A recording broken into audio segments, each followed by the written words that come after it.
It's called cluster headache because it occurs in what we call clusters. As it starts, and the individual experiences headache every day for going to 8 weeks, and then it stops. And then there's a free period, no headache period, which could last for a year, sometimes 2 years or less in some people, and then it starts again. So there's a clustering. You have it when it starts, you have it daily, no matter what you do. Like bunches of headache. That is it. And then the remission period just stops by itself, and you are free of headache, and then starts again, and then once it starts, it's daily. Okay, and the curious thing here is it tends to occur at the same time every day, so that you can actually tell the time by that the headache is coming. How ominous. And that's why it's called alarm clock headache. Oh, God. It wakes you up and you know the time. Why it would be at the same time every day? It has to do with what we think is the cause, which is a problem in the part of the brain called the hypothalamus, okay, which is a part of the brain that regulates cycles, times of the day. It's what tells us, whether it's morning time, whether it's afternoon, not just by looking at the clock. Mm-hmm. Okay, so the problem is there, even though it's not known exactly what the problem is. But it's a disorder around the hypothalamus. Okay. Now, can somebody actually interpret the headache for himself or herself? Like, oh, I have a headache, it's right here in front. It must be so and so. Or it is usually so and so that causes this type of headache. No, the location of the headache really doesn't matter, and even the nature of the headache, or even the severity. Like this is a frontal headache now. Okay. It's right in front at the forehead. Yes. Why would it be there and not somewhere else? Wouldn't it be that something particular is causing it? No. You see, the problem is we really don't understand the full mechanisms of the different types of headache. But what we know is that some headaches are due to changes in neurotransmitters in the brain, and that can be reflected anywhere. It does not mean that if, for example, an individual has a frontal lobe tumor in the frontal lobe, the headache may not be localized there. Okay. Yeah, the headache may be referred to some other something they call referred pain. Exactly. Does that now extend to the neck regions as well? Yes. It's more often what you have is a situation where a problem in the neck, it's reflected into the head as a headache. Okay. For example, individuals who have stiff neck, cervical spondylosis, arthritis affecting the neck, can present with headache.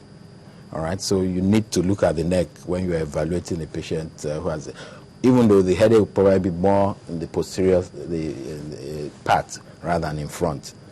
But you may not have neck pain. All you have is just a headache at the back of your head. Okay, so that brings me to a very important question. Two important questions, actually. Let's start from the first one. Are there preventive measures, things you can do to make sure the headache doesn't occur? Okay. Well, that's for individuals who have a headache disorder.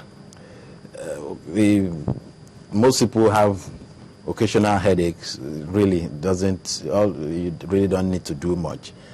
Take your analgesic to go, or sleep, or rest, or eat.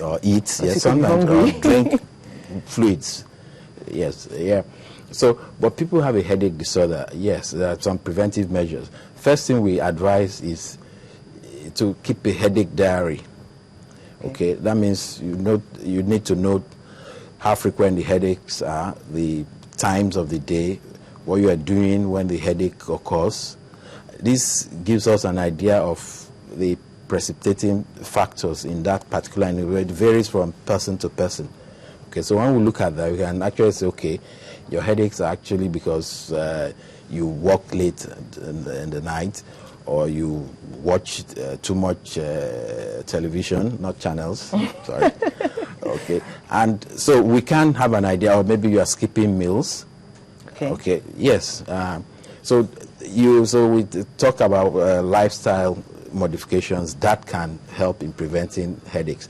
Having done that, you may now also need to give medication. Like individuals who have migraine, if the migraine is frequent, there are medications which we call prophylactic medications that individual has to take to prevent or reduce the frequency. The drawback is that these medications have to be taken daily, all right, rather than the abortive medications, which is when the headache is there, you take and stop. Okay. All right. About daily medications for headache disorders. What kind of headaches would someone need daily medications for? Frequent migraine headaches. Some patients who have cluster headaches, and then those with what we call chronic tension type headaches. Okay, but wouldn't the answer be to just take the tension out of their lives? No. Well, it's, even though we call that headache tension type, it doesn't mean it's caused by tension all the time. Okay. In fact, most times it's like you can't see anything causing the tension. Okay, there are those kind of headaches that there really isn't any reason you can put your finger on for why it's occurring. And it's actually more because of the frequency, really. If you have a migraine attack like once in a month or once in 2 months, all you need is something to take when the migraine headache is there, and that's all. Okay, until it comes again, you take. But if you're having like migraine every week, once a week, or even more than, then you need something to reduce the frequency or even stop the migraine from occurring. Okay. So that's that can happen. It can actually be stopped from occurring with medication. Okay. You need to be on the medication to stop the migraine from the headache from occurring. That's interesting, because some people say that, you know, that's my headache. I mean, that's the language they use, my headache.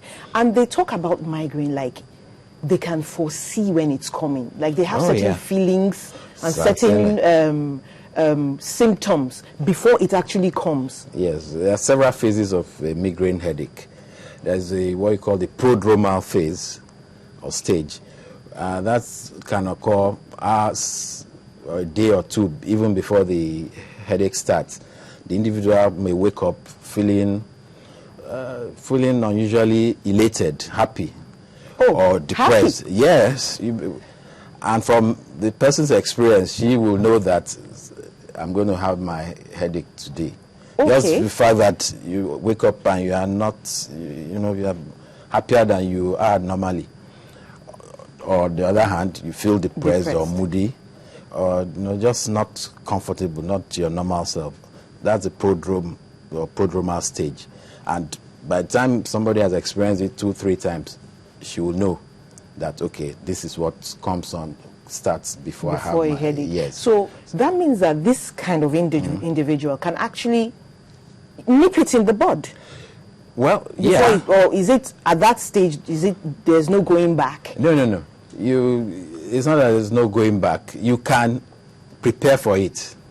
Okay, by making sure you have your medication, especially if you are going to be out of your normal environment, making sure you have access to your medication. Because the treatment of migraine is that you need to take the medication as soon as the headache starts. The mistake a lot of people who have migraine do is to wait until the headache is severe and then try to now abort it. At that stage, medications don't work well because of changes that occur. Apart from the headache itself, there are also changes that occur with absorption of medication and all that. There's reduced absorption. So you prepare, you're aware that you may have a migraine. But apart from that, there's nothing else. You can't stop it. It will occur. Okay. I also forgot to mention, as prodromal, you may find that individuals have an unusual craving for certain types of food. Okay.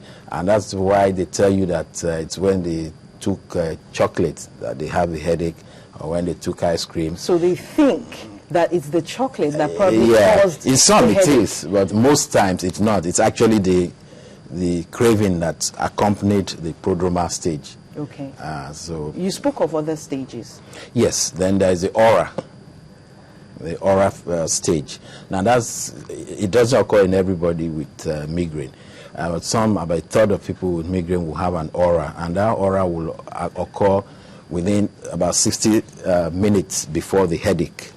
And that will occur as mostly visual symptoms, flashing lights, zigzag lines in the field of vision, okay. or even what we call blind spots in the visual field. Most of our patients talk of more of blurring of vision, or they see stars. Okay. This occurs 45 minutes to 60 minutes before the headache starts. Oh, you have it down to a science. Yeah. 45 to 60 minutes. Yeah, yes. For it to be an aura, it shouldn't extend beyond 60 minutes. It could be less, but usually within 60 minutes, the headache will start. Okay. Funny thing is that there's some patients with migraine that can have the aura without the headache. Yes. Why? Okay, that means the headache aborted. It just stops. Yeah, it just didn't continue. All right.